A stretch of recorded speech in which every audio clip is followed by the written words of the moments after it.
hackers couldn't access the internet just by dialing up the way you might today. So the only way they could get access at that point in time was to break into universities such as Melbourne University.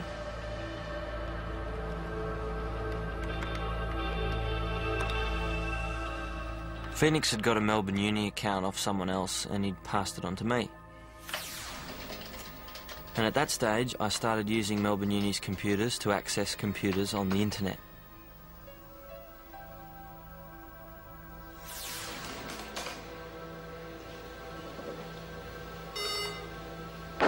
System administrators at Melbourne University regarded hackers as a nuisance and would trace their calls after first clipping the modem line. As the illegal logins persisted, the university notified the Australian Federal Police.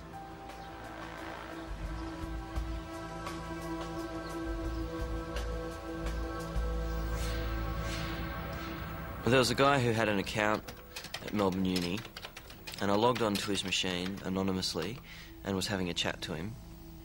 And he started talking about how Melbourne Uni had called in the Federal Police and Electron and Phoenix were involved in it, and it looks like there's going to be problems for them.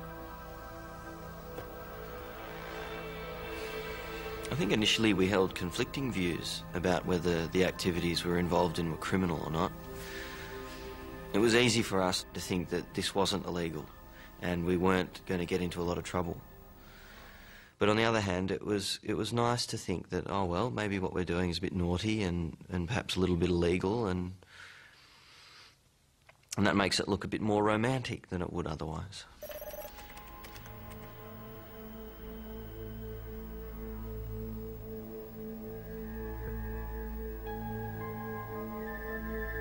The 1980s was an interesting time to be growing up because there was the spectre of the Cold War during those years. And I can distinctly remember having nightmares about having nuclear missile silos in the backyard. My fellow Americans, thank you for sharing your time with me tonight.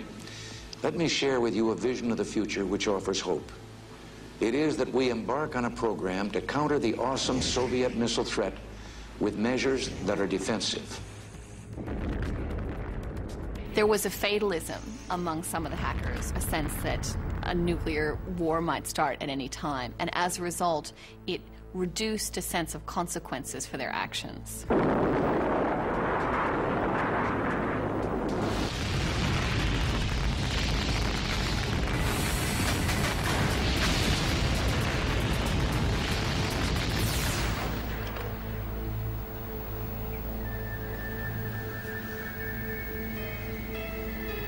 I remember logging on anonymously one night and these people were saying the only reason Electron hasn't launched any nuclear missiles yet, he's got all the launch codes, but they need to turn the key in the silo and that's why he's unable to launch them. It was bizarre.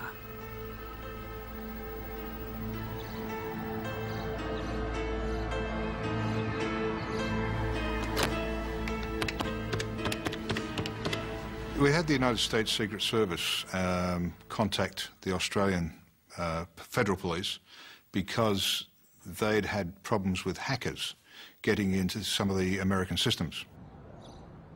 They were convinced that the hackers came from Australia, and they were jumping up and down quite a bit to get us to do something. The referral from the United States was a bit of a bombshell, because here was this referral of crimes committed on computers. And when you look at law enforcement at that time, not just Australia but the world, no one had really looked at this sort of stuff before. It was brand new.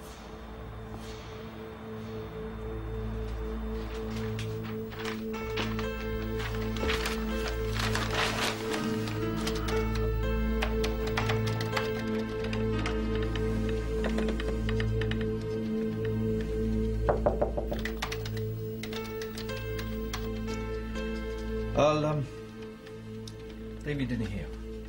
All right, get it later.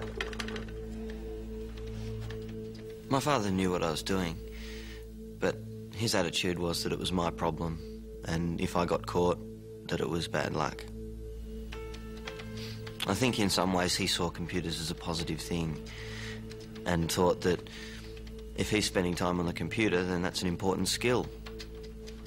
And that may have been partly why he was willing to turn a bit of a blind eye.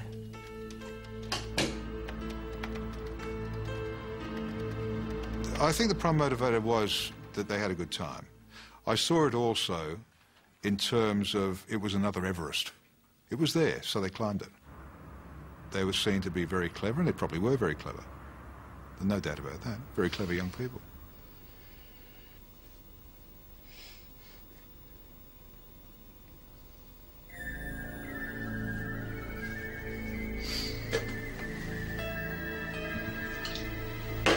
Well, there's the rush that you get from having broken in.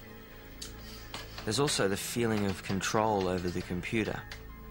It's almost like you're projected into the computer and you're able to operate things from this remote location. It was the remote access that I liked, and the safety and anonymity of that.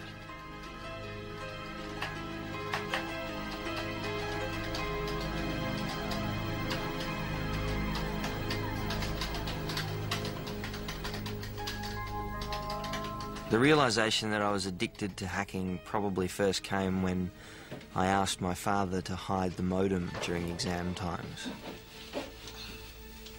It was the only way I was able to give myself any time to study. The first thing I normally did after studying for a couple of hours was start fossicking like a truffle pig looking for the modem.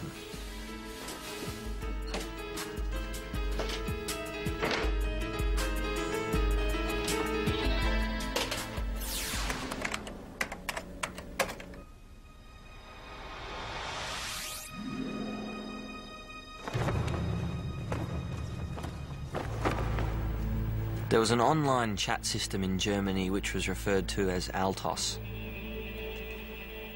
It was a hothouse of some of the best hackers in the world.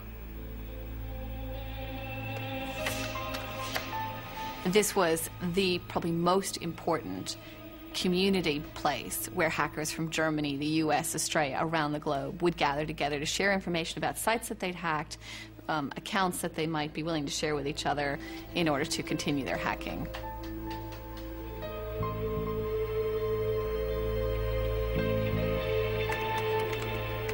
On Altos, Electron formed an online friendship with a West German hacker known as Pengo, who was part of a group known as the Chaos Computer Club. What Electron didn't know was that Pengo and another hacker named Hagbard were selling information they had stolen from US military computers to the KGB. There were several meetings over a 2-year period between the German hackers and KGB agents. Das ist Pengo, wie ich bereits erzählt habe. I don't think that Pengo's main motivation in this was some form of purposeful espionage. He actually said he just wanted to be the best hacker ever. And to some degree, this also gave him access to bigger and better machines. I don't think he was interested in spying for the Russians, per se.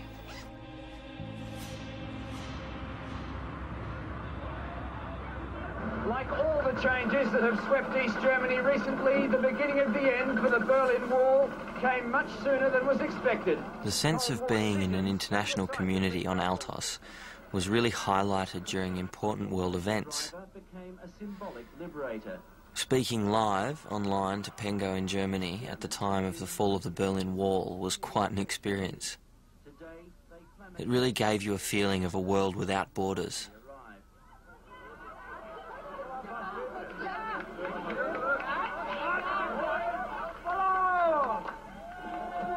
It's an emotional moment for Germans.